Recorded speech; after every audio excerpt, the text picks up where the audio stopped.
Jump! Fox! Jump! What's up, guys? Welcome to episode 4 of the JumpFoxJump podcast. As always, I'm your host, Don, and with me today I have one of my favorite guests I'll ever have. Actually, I can't say that. That's crazy. But I've got Mike Harradence, my old buddy from PSU.com. What's up, Mike? Hey, Don. Thanks for inviting me onto the podcast. This is quite a momentous occasion. Yeah, man. It feels just like old times. This feels like totally standard. I'm usually always in habit of doing podcasts with you. For folks that don't know, I used to write for a website called PSU.com. That's PlayStation Universe. And yep. Mike Harradence, fucking macho man Randy Savage writer over there, he is like probably like he's by far my best buddy from the site. We always got along, and we always podcasted together on our old podcast, Derailed. But yeah, Derailed. We could get into that after. Derailed has since passed on, and it's evolved into Unchained. Yeah, so Podcast Unchained. So, Mike, for the listeners that maybe don't know who you are, I'm sure, I guarantee you, though, some of these listeners do know you, because I guarantee some listeners transferred from Derailed to this new podcast that we're doing. But why don't you introduce yourself? Let us know who you are, man. Okay, well, I'm Mike Harradence. I am What the fuck's up with the accent? That's just me, mate. I'm British. I'm a British games journalist. I'm one of the luckiest people on the planet, I think. Yeah, definitely. I work, as Don said, I work for PlayStation Universe. I've been there for about over 7 years now, about 7.5 years. And I'm my title's changed a lot over the years. But the last time I looked, I was senior editor. Nice. Hey, that's a good one. Yeah, before that, I was executive editor, which sounded better, though, to be honest. So, yeah, wait, did you get demoted? No, I didn't get to. No. Yeah, it sounds like it, but I didn't get demoted. There was this.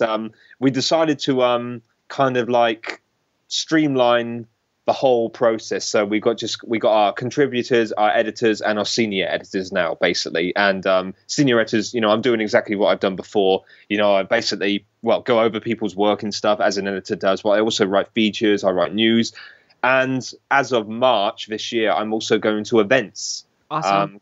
Which is really, really cool because I work from home and I mean, it's got its bonuses, but after 7.5 years of like not getting to go out and meet people with your job, it really does suck. It really does. So, and I'd have to say that one of the biggest perks of being a games journalist is that you do get sent out to these review and preview events, and you deserve to. You covered the site so well. I mean, you're like the head honcho there in my eyes. It's about time, man. You've paid your dues. It's about time that they start sending you out to these events. Yeah, well, I used to get invites and stuff, but I didn't. For whatever reason, I didn't go when I should have done. I mean, it's not as if I didn't get any invites in the past, but they started. The first one was Metal Gear Solid. Not Phantom Pain. I should be so lucky. Metal Gear Solid Ground Zeroes back in March, and it was literally about 20 minutes on the train. And I thought, well, I said to myself this year I'm going to try and go do events more. And I thought, what better way to start than with Metal Gear Solid? I mean, you can't get better than that. So off I went on the train. I'm so seethingly jealous right now. Like, my face is red hot. It's red, and also my penis is fully erect. So I don't know whether or not I'm more angry at you or horny with you, but whatever. So how was the Ground Zeroes event? It was good, man. It was at Konami's office in Windsor, which is about 20 minutes from where I live in Reading, and that's sort of near London. And basically, they're done in time slots, so they have a bunch of about half a dozen people each for about 5 hours or so each day. And I was with a group, and we went downstairs, and they got a whole load of demos basically set up, and obviously the full game in this case. So we just sat down for about. I was there for most of the day. I think I was there for a good 7 hours actually, and just played the hell out of the game pretty much. They provide refreshments, thankfully, because bloody hell, I was an half hungry. 7 hours playing Metal Gear Solid, but it was cool, man. Got to meet a bunch of journalists there. It was really, really cool. Just talking to people who are into the same thing as me. Just not having to even break the ice. It's just like, hey, what do you think of this game and all that kind of stuff? Because my friends are limited in terms of the gaming spectrum. I don't really have that many guys, friends who actually like games. So it was really liberating for me, and it was just holy shit, man. I need to get some more buddies who like games. Yeah, for sure. You just need fucking just shovel out all your old friends, just bury them in a ditch, and then just get new friends. Yeah, apart from Tim, Tim, who you want to borrow Tim's face. I think you said. Tim's a fucking. I'm jealous of that guy, man. Tim's Mike's best friend in real life, and he gets to spend a bunch of time with Mike. It makes me jealous because I've got a man crush on Mike Harradence. Mike, listen, important question, real talk. Do you remember what food they served at that event? What kind of food? Shit. Yeah, I do. They serve sandwiches, just basic sandwiches like egg sandwiches, crisps, cup of tea. Of course, a cup of tea. I mean, it's cup of tea. Just snack food, crap like that. Really, not the kind of stuff that me as like the Hulk would eat. Of course, But yeah, no, it was good. It did its job. Because we love food here at JumpFoxJump. I mean, fucking you humans, you guys think you love food. No, we love food. And Mike also loves food. Mike, what did you eat today? You want to know? I could tell you my whole diet for today if you actually really want me to. Literally. Dude, I've never been more. My hard on just went away, and I've never been more fucking serious. Okay, here we go. Okay, to start off with, I had 5 slices of toast and a bowl of porridge for a protein shake. What the fuck are you doing with these carbs? 5 slices of toast? Yeah, that was my pre-workout meal. After my workout, I downed another shake and a banana, all mixed in the blender. Of course, I can't stand bananas on their own. After 2 hours after that, I had a bowl of cereal and 5 egg whites and a tin of tuna. 2 hours after that, I had a small helping of pasta, chicken breast, and a slice of toast. 2 hours after that, I had a ham sandwich and some cashew nuts and a protein shake in the evening. And that brings us up to speed. That sounds amazing. That's literally what I have. The amounts vary, of course, depending on what I'm doing every day of the week, pretty much. Seriously. That's what I do. So how fucking... I'm assuming you've seen progress, right? In your bodybuilding? Oh yeah. I mean, I wouldn't class myself as a bodybuilder. I mean, I'm not. Like, it's kind of funny. This is me and Don have talked about this a lot, but a lot of the guys think I am some sort of incredible Hulk or whatever. But I'm not really. If you looked at me, you probably wouldn't guess that I worked out. Well, hopefully you might, but I've always been like a really slim guy, so I've just had to work really hard to get to what I consider an average build. Because I was a really slim guy. Because my dad's a naturally thin guy, and I take after him. My brother's the opposite. So, but yeah, I have seen progress. I mean, I can't remember how much I. So what happens if you? No, that's okay. So what happens if you stop working out? Do you think that you would keep that foundation? At least, I'm sure you'd lose some mass. Do you think you'd keep a foundation, or would you just go back to?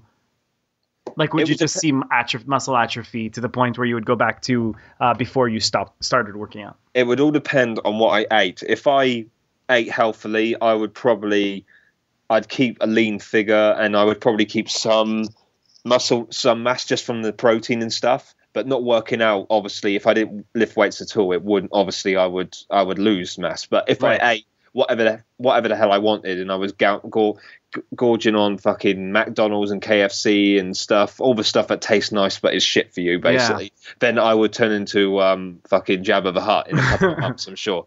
You see, because I wonder that, man, because I work at it. Like, the reason why I was actually late for meeting up with you today is because I work at a gym now, and so oh, sweet. Yeah, I'm working at like a juice bar at the gym, like where we also make pre-workout shakes and like post-workout shakes. Oh, badass, man. Yeah. So it's kind of fun. I get to meet a bunch of people at the gym, and I'm making a bunch of friends all the time, new faces, familiar faces.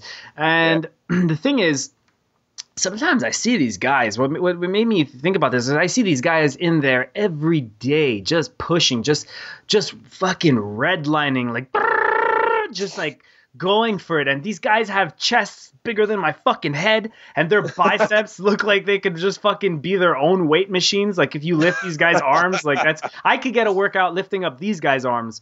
Like, and I think about it, I'm like, man, what happens if, like, I don't know, one guy blows his back out or something, or even one guy just fucking gets depressed, gets lazy, and doesn't go to the gym anymore? How long would it take for muscle atrophy to kind of, like, would he go back to what he was from before he started working out? It's something I've always wanted to know, and That's kind of why I'm expressing that to you. Yeah, it would. It depends. It would all depends on how like big you are, how long you've been doing it and stuff. Some people would. I think some people it'd probably take a long time, but someone like me who is naturally just a skinny guy and like had to bust his bollocks just to get where I am now, it'd probably happen quite quickly. I mean, I know for a fact that I gain fat very easily. I can tell you that. If I when you're trying to bulk up, as for the lack of a better term, put on muscle, you have to eat more, but you have to be really, really slow and careful about it. If you just, if you think, okay, bulking up just means eat loads of food, gain like, I don't know, 20 pounds in a month or something, then you'll just get fat. Literally you gain.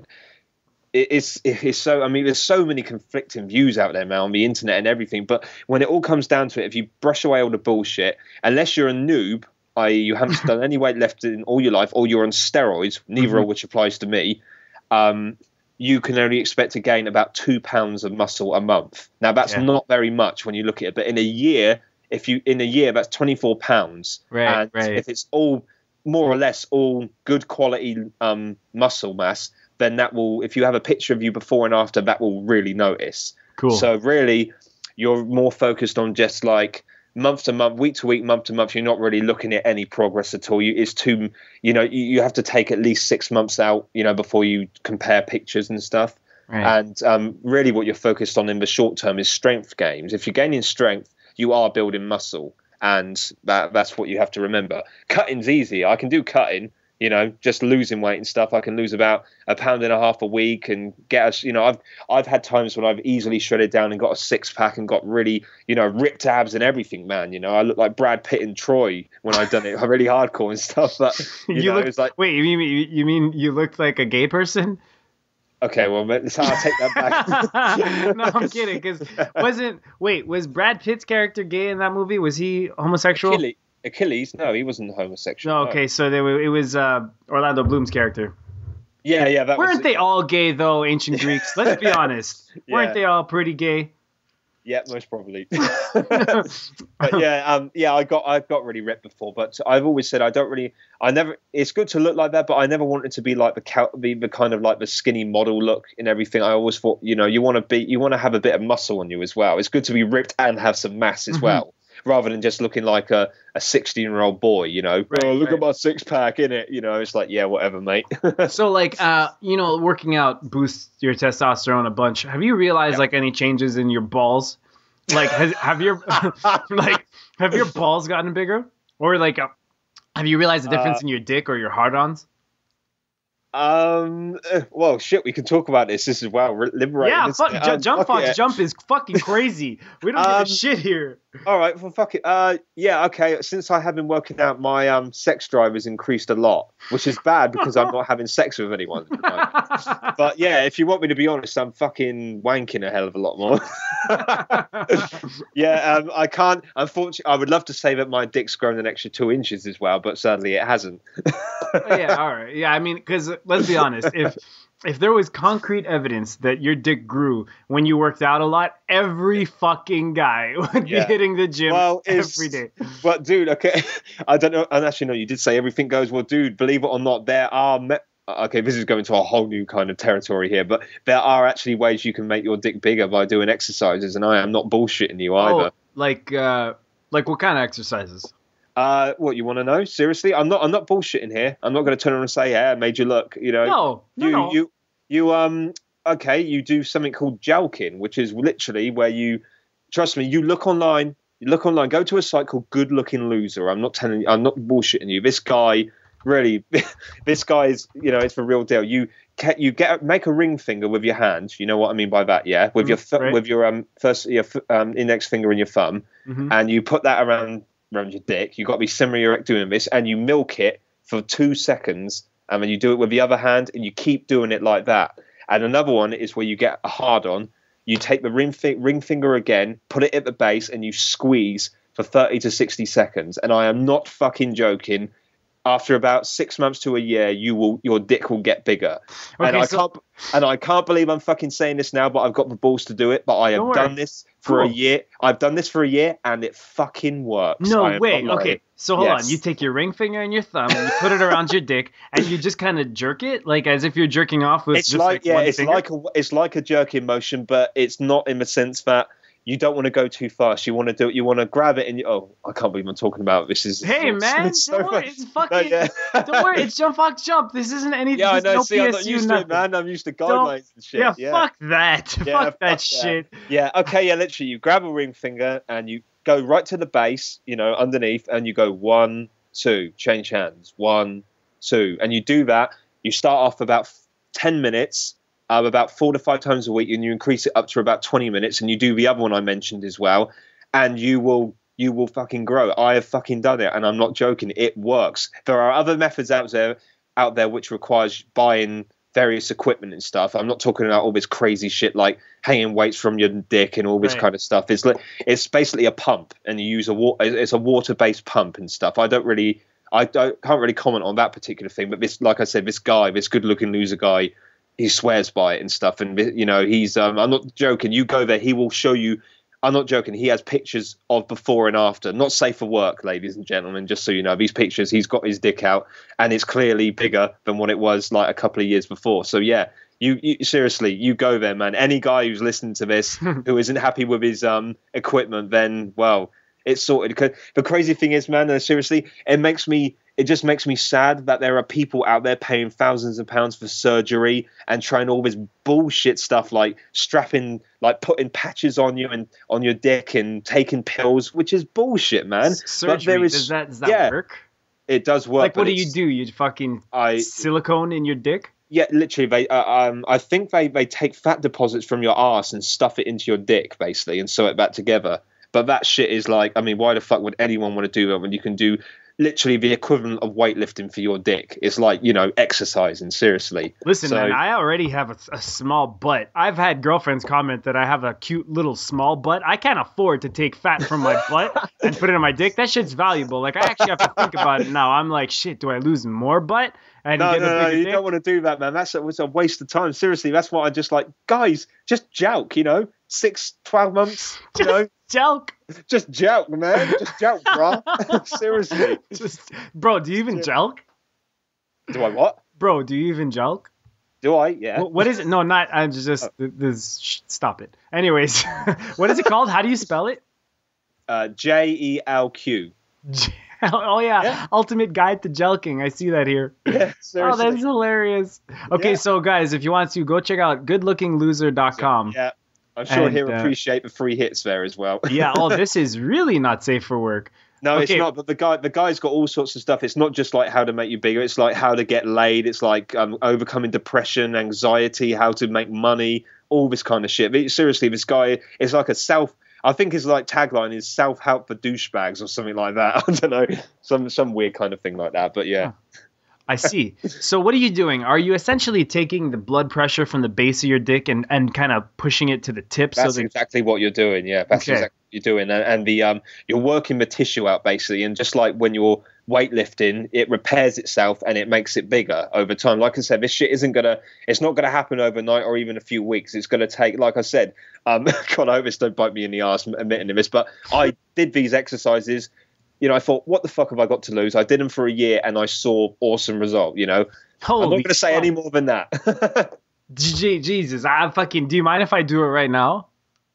You can do what you want, man. I can't see you, so it's all right. Crazy.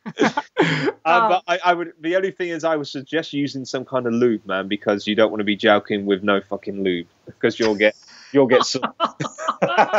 Pro tip.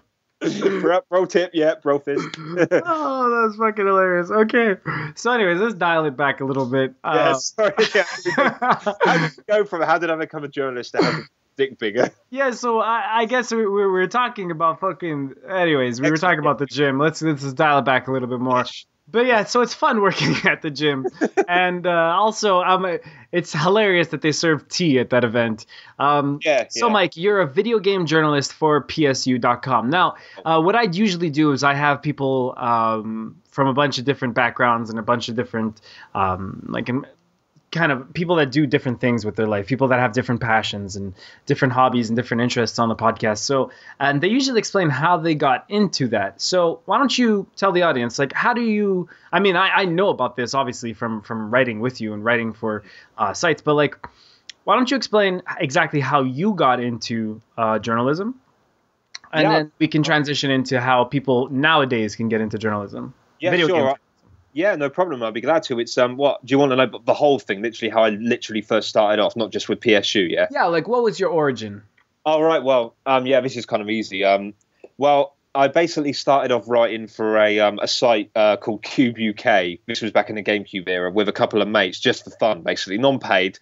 And I discovered, I thought, wow, I actually like doing this. So I did that for a couple of years. This was probably about 2002 to 2005. I did that for a couple of years just to try and basically get better because I was a shit writer. I didn't have any I only had my English GCSE in terms of education, which is just like your equivalent of a high school diploma. So after I did that, I tried to actually started applying for paid work through Games Press, which is a great site. They usually post stuff there for freelance and, voluntary work, freelance, full paid jobs, all that kind of stuff. So I signed up for quite a few sites and I ended up working for my first paid job. I remember it. My first paid job was something called WiiBlog. And this was just before the Wii came out. It was like in May 2006. So, it was the start of that generation, right. PS3 and all that. And so I got paid, I think it was just like, I don't know, maybe it was a couple of dollars per post and stuff. So it was nothing, nothing major. But I did that. That fell through after a while, and I started applying for some other jobs. I ended up working on a freelance basis for Game World Network, which is now shut down, sadly, and also a site called Boomtown, which is based in the UK. I'm not sure if they're still going. I couldn't find them when I checked a few years ago, but I did reviews and stuff. One of my first paid review was for Gears of War and Zelda Twilight Princess. I remember that.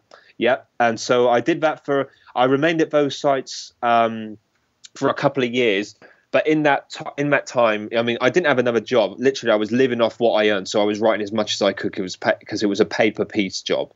So I left my job at Blockbusters because I thought I can't do what I want to do if I'm working at this shithole. So I thought it's now or never, so I left, basically.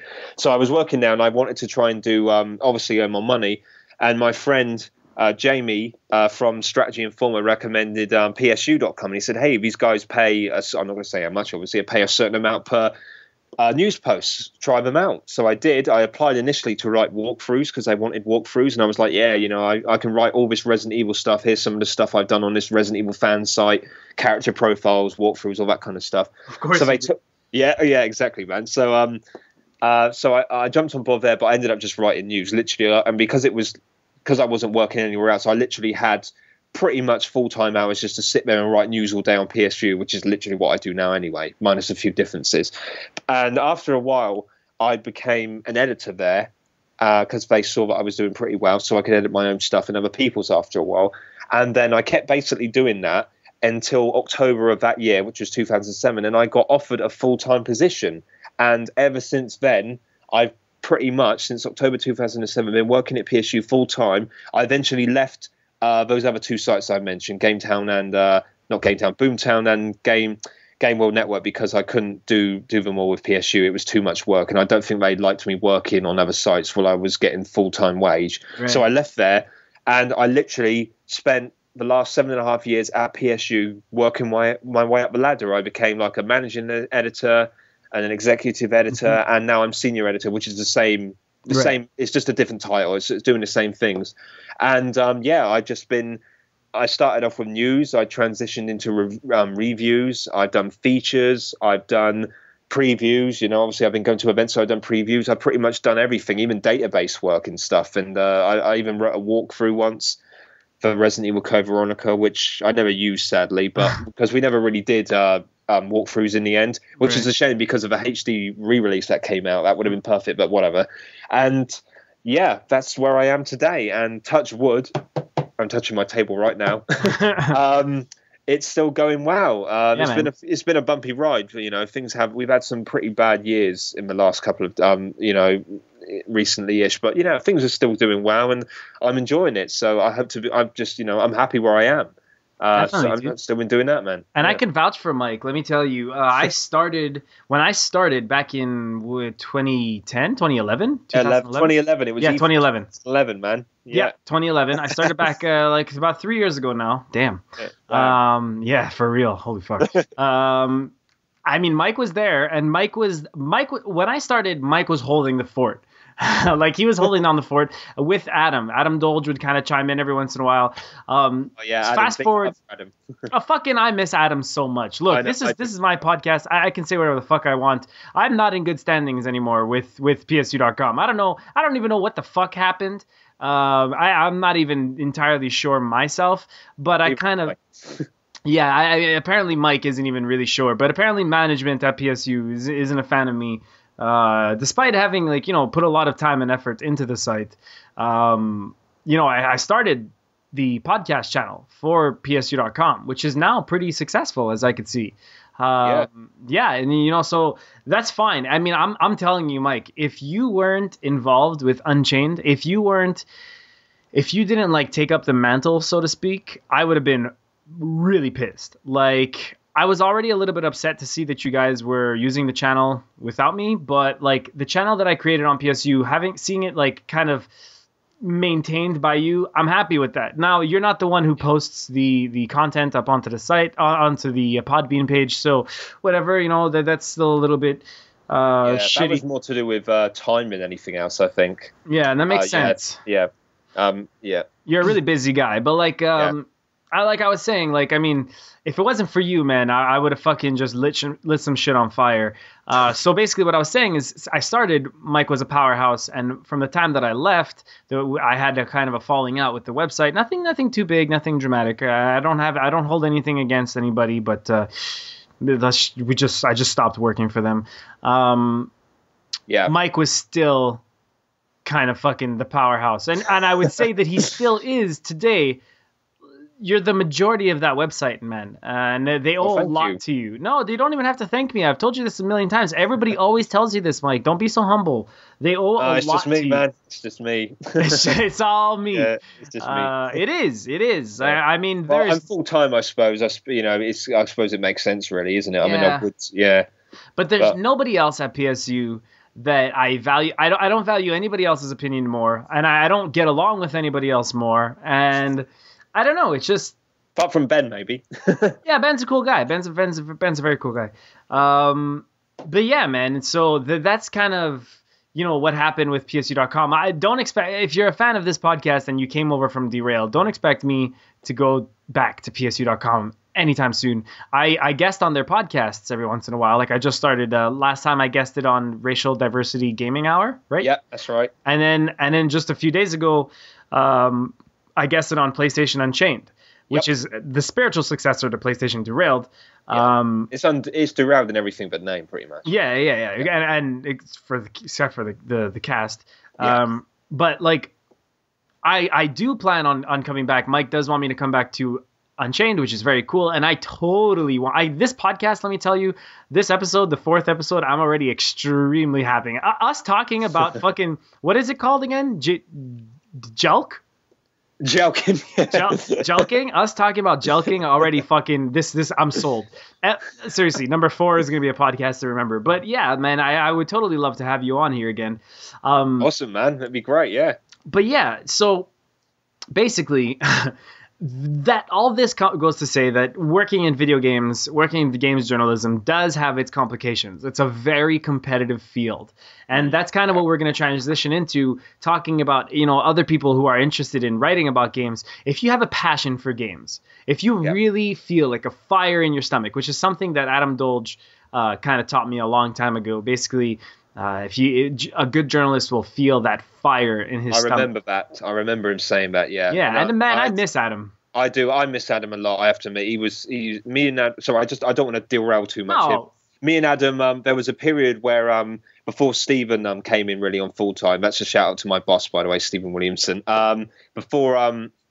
Before that happened, it was pretty much me and Adam. That was 5 years ago, literally running that site. And I got, I work very closely with him, and he's seriously one of the nicest guys I've met, and such a great guy to work very with. Cool.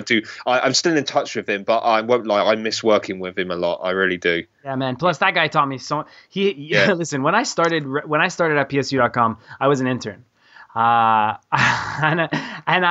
I fucking, the patience Adam must have had. I really wasn't that good. I really didn't write English so well. I mean, I was fine. It's not like I was terrible, but you learn a lot in your first year of writing, or like writing every day. You know what I mean? Like you can write well, but then you don't even know what the fuck you're talking about until you write well for a year. It changes you completely. Especially that first year, and to some extent, Mike, I'm sure you can agree with this. You're always learning, right? Like, oh, hell yes. Yeah, like if you look at your writing from last year, I'm sure you can find like massive improvements that you've made. Dude, I do that all the time. Last year, but looking back 7 years when I first started, it's like, who the fuck is this guy, man? How did he get a job? But I do that all the time. I'm always looking to be, but I've always been. Personally, I don't. I got to be careful how I word this because you can sound really arrogant. But I don't just want. I never want. When I joined PSU, and it still stands today, I never wanted to be a person who just did the job and wasn't really noticed. I thought, no, I'm going to do this job, and I want people to think, wow, he's good. He knows what he does. He can write, And I've always strived to do that, and people have always complimented me on my writing, and I've hoped that I just hope that I can keep doing that, because I would hate from I would see it as a failure if I started dropping by the wayside and people didn't notice that kind of stuff anymore, because I need with my position I need to be able to set an example as well. I should be able to reach a certain quality because of my what I do and everything. So I'm always striving to get better. I read seriously, I read dictionary.com all the time. I read other people's reviews, learning new words. I'm not ashamed to admit it, man. If I don't know a word, I'll look it up. I'm always learning. Yeah. And another amazing way to learn how to write is read. It's just as simple as that. Just read articles, read reviews, just read. If you truly have a passion for video games, you're going to be reading articles anyways. You're going to be at least checking out headlines. Just read some articles, read some reviews, find your style. If you really do have an interest in writing about games, I mean, like Mike said, gamespress.com, right? Is .com? Yeah, that's right. Gamespress.com. That's how I got started. That's honestly one of the best places I can recommend if you're interested. It still is. Go to Games Press, register, it's free, and just get your name out there. People are looking for voluntary work, they're looking for freelance work, they're looking for full paid jobs and everything. Just go there, seriously. Man. That's how I did it. Yeah, I would definitely recommend it if you guys do want to start writing about games. Gamespress.com, but take it from us, or take it from Mike, who still does games journalism like on the regular. I mean, I'm doing my weird version of it, but it's still very much in its infancy. Like JumpFoxJump is kind of my project now, and let's see where it goes. Like, I just started about 2 months ago. Let's see where it ends up in like a year or two, But fingers crossed for that. But so far so good. I mean, I'm having a really good time with what I'm doing. You guys could check it out on our YouTube channel, JumpFoxJump. I was at the Montreal Comic-Con last week, and I had the awesome opportunity of interviewing some really cool people. And so, like I was saying, you kind of got to do your own thing, and it's a very competitive field. If you think that you are the only one that wants to get paid for writing about video games, you're wrong. Wrong. You might have to start unpaid for a long time. I started unpaid for a while. I started unpaid, but I was working at an office doing kind of everything else. I started as an intern, getting paid very little, and I just kept doing that. And within I think it was like a 6 months time, or within 5 months, I was like kind of, I had worked my way up to pretty much staff at PSU, and that was really cool.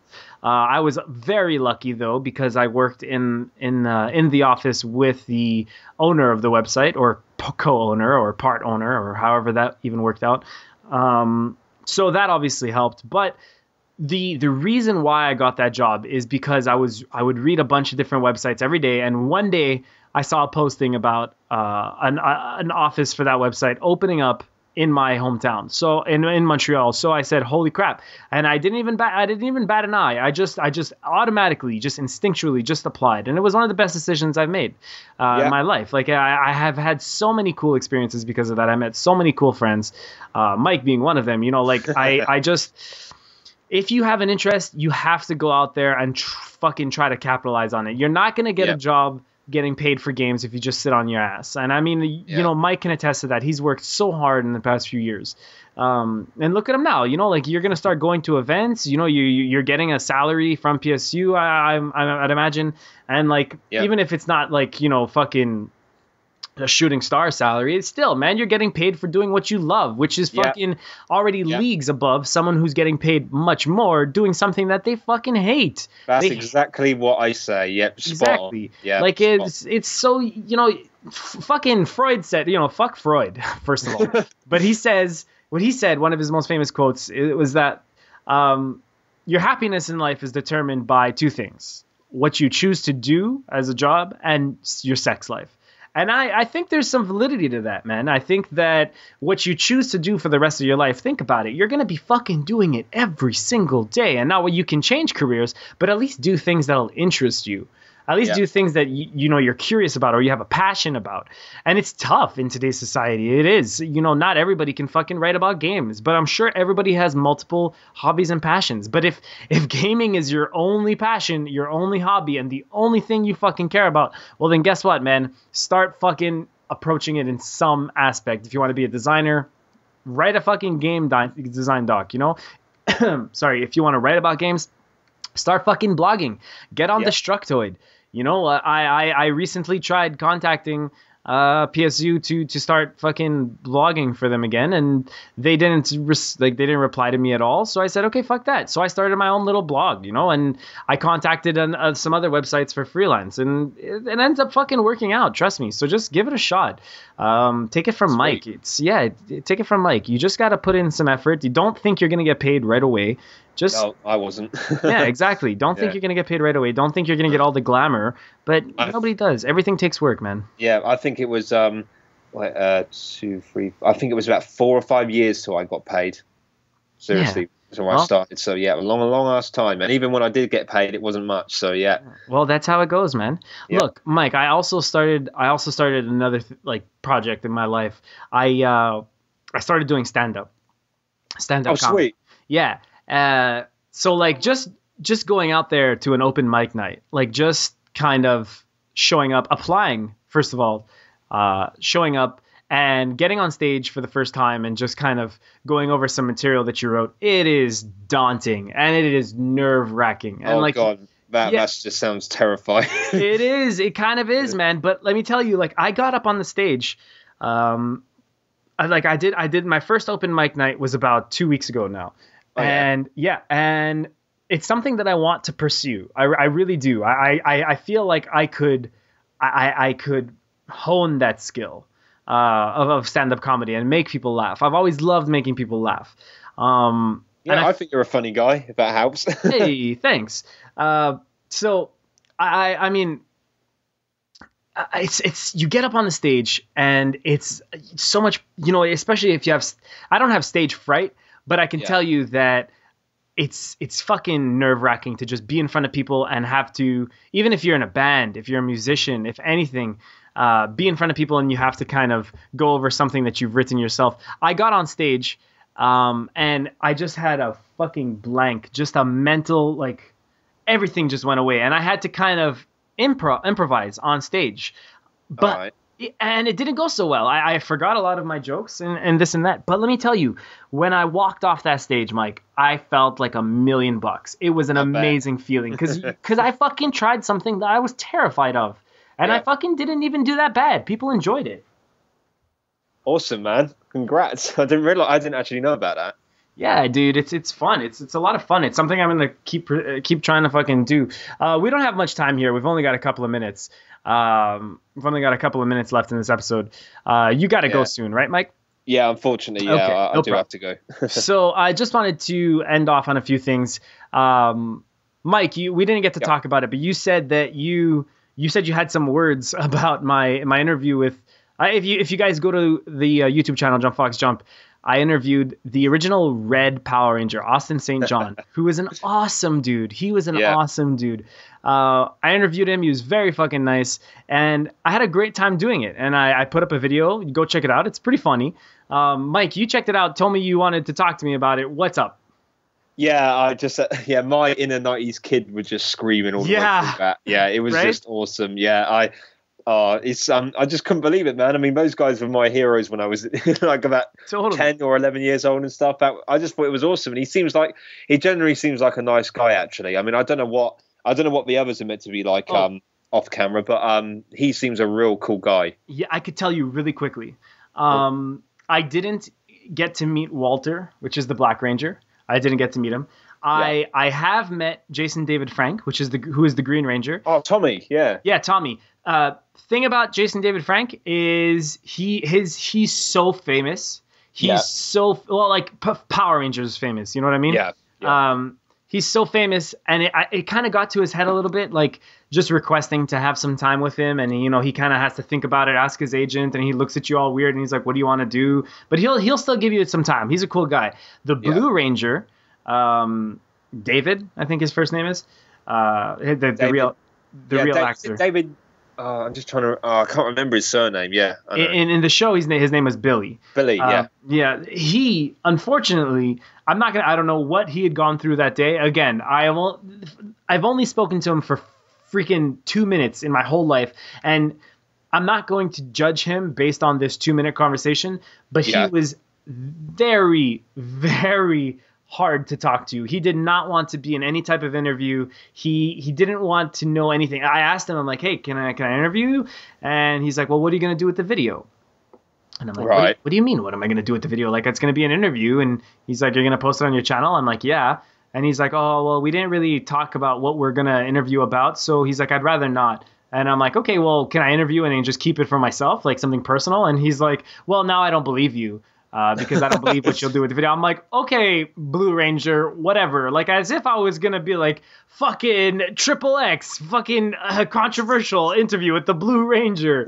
Anyways, so I thought that was lame. Man. Yeah, I thought that was a shame lame. because I always liked Billy. So did I. But, I can't judge him because I don't know what he was, it was the Montreal Comic Con. I don't know what he went through that day. Yeah, he might have had a shitty time or something for you or something, yeah. Exactly. Or he might have had a shitty interview where somebody really fucked him. So I can't judge him, whatever. Yeah. He brought me love in my childhood, so I love him for that. He brought me happiness and joy. Yeah. So, but the thing is, man, Austin St. John, that guy is fucking ready for anything. The Red Ranger, you just ask to talk to him, and he's like, "Fuck yeah, let's do this." Even with fans, the people like lining up to get signed pictures of him. And when I approached him, I had a media pass, and I was like, "Hey, man, you're a fucking cool guy. I've always loved Power Rangers. Would you want to do like a mini interview?" And he's like, "Yeah, fuck yeah." And I'm like, "You're fucking cool, man." So go check that out. It was a lot of fun to do. Mike, thank you for checking it out. Hey, no problem. Yeah. I'm still jealous that you got to meet James Masters and Nicholas Brendan from Buffy. Oh yeah. Yeah, that was cool. I almost forgot about that until you just mentioned it. Holy shit. I was so glad that they were both cool because I would hate it that some of my, especially Spike, I'd hate that he was like an arsehole in real life or something, but he's meant to be really, really cool, and you obviously reaffirmed that. Yeah, he's actually meant to be one of the nicest people from Buffy, actually. So nice, so cool. So that's good, man. It was funny is that a lot of my friends around my age, or even people I know on the internet, a lot of people got really jealous about that Red Power Ranger interview. Like, so much so that they deliberately wouldn't comment on it, or like even friends I have in real life, like I showed them the video and then like get no response, but like a week before we were talking about how fucking cool it was that the Red Ranger, like how petty can you be? Like, it's just an interview. I'm not fucking famous or anything. I didn't like, nothing happened. It was just a cool interview. I got kind of lucky. He's a really nice guy, but like, I don't know. Some people are petty, man. Very petty.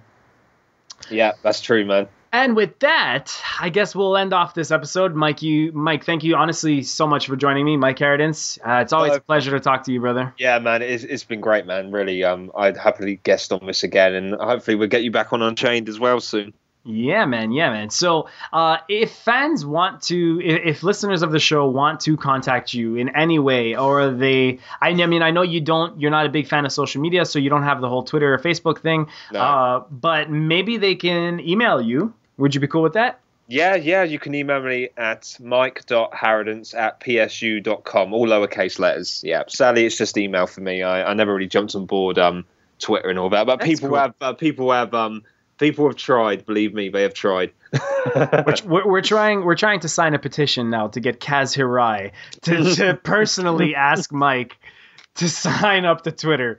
Because if Kaz Hirai asks you to do anything, you fucking do it. Do it. Yeah, you do. The pink shirt man speaks. Yeah, for those of you that don't know, Kaz Hirai was the former CEO of Sony Computer Entertainment America, right? Or was it Japan, or just Sony Computer Entertainment in general? No, he's now the Sony overlord. He's like the president and CEO of Sony Corporation, I think. Damn. Yeah, so he's the big man. Jack Tretton was the former president of Sony America. Oh yeah, that's right. Okay, yeah, but now but he moved up. Like Kaz Hirai switched positions about like a year or two ago, right? Like a year and a half ago. Yeah. So what was he before that? Oh god, he's moved. He used to be He used to be. Yeah, exactly. I think Jack Tretton took his job. Yeah, and then he moved to like oh god, I can't even remember. He was like chairman. He was like something to do with Was he chairman? No, that wasn't. Ninja Master. Yeah, Ninja Master or something. To be honest, he's been promoted so many times I forgot, to be honest. But he basically worked his way up at Sony Japan. Yeah. Now he's just President Pussy Crusher at Sony Computer Entertainment. So if you wanna reach out to Mike, make sure to do it. It's mike.harradence@psu.com.